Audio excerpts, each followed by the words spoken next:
Well, apart from the Wolves fans.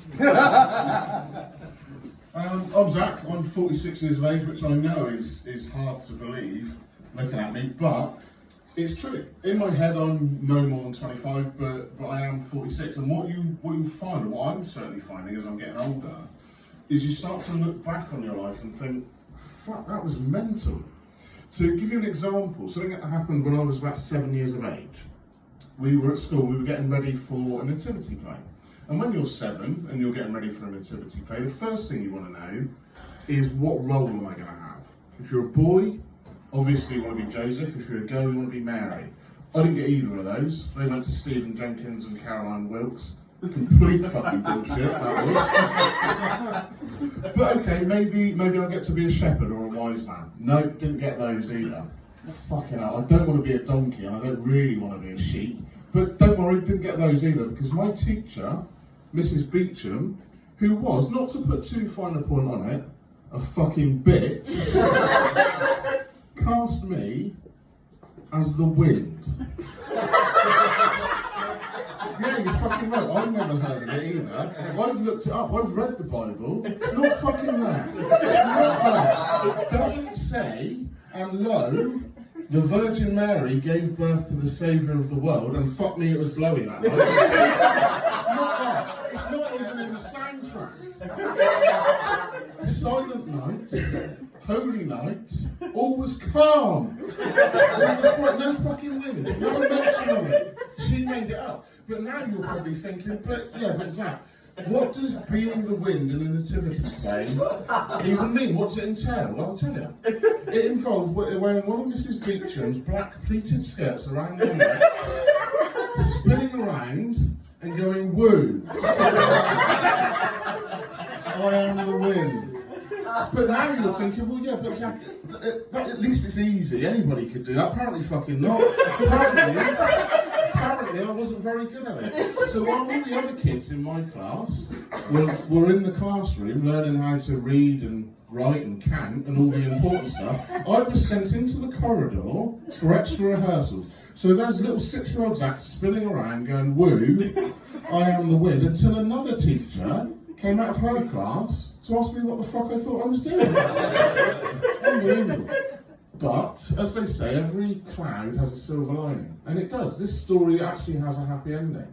You see, that was probably about 1985, 40 years ago. And at the time, Mrs. Beecham had to be 60 if she was a day. So now I can take comfort, he's already got the joke, I can take comfort in knowing that she's almost certainly fucking dead. The other thing about getting old is you realise that the world has changed in your lifetime. Alright, the way that I've got kids, like I was saying, 15 and 12 now, the way that I have to parent my kids is very different to how my parents parented me. For, like Glenn was saying, you can't hit them anymore, which is, well, not so it leaves a mark. You can get, if you're careful, you can get away with it. But it's not just that, they're just much more savvy than we were as kids.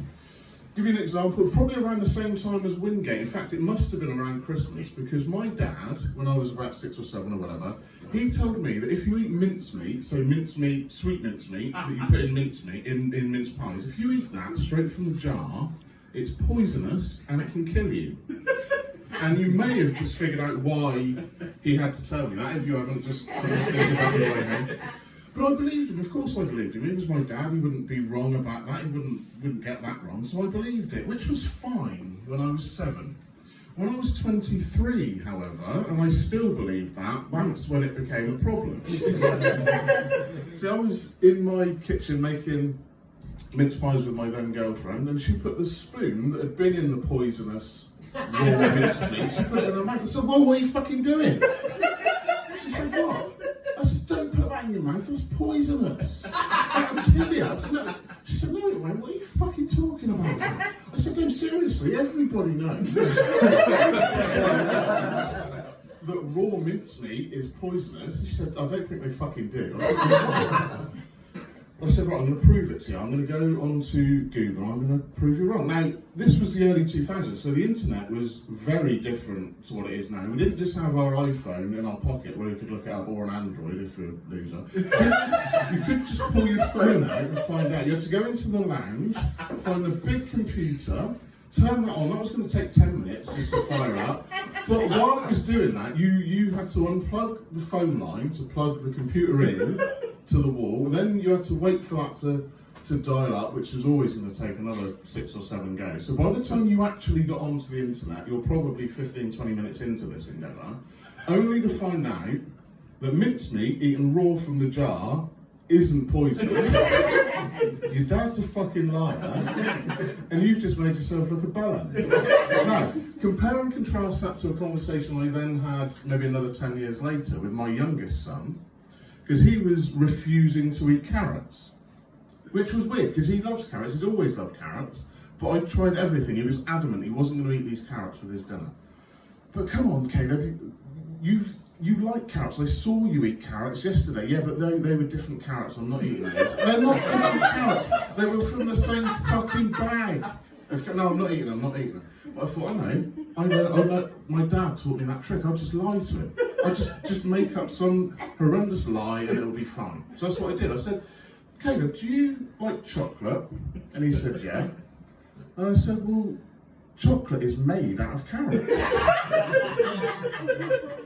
Thinking that would be the end of it, thinking he would believe me because I was his dad, he'd just take that. All I needed to do was in a couple of years' time just check in with him and make sure he'd figured out that that wasn't actually the case, so he didn't make himself look a cunt when he was 20. But I thought, yeah, no, it'd be fine, that's a done deal. That's what I thought was going to happen. What actually happened was this. Alexa, is chocolate made of carrots? No, of course it fucking isn't. Your old man's full of shit.